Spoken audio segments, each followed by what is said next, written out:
forests are the green lungs of our Earth. They absorb pollutants and turn them into oxygen.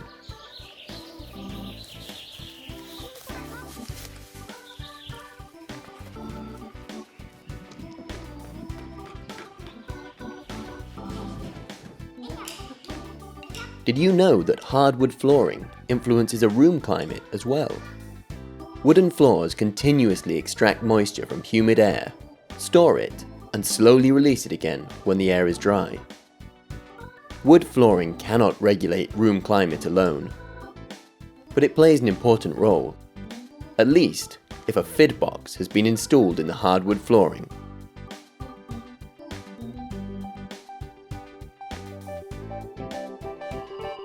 The sensors measure and record moisture and temperature at regular intervals.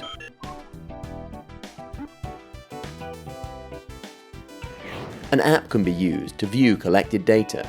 The information indicates whether the climate is being correctly maintained or whether adjustment is needed to create a more healthy living environment and to avoid possible damage.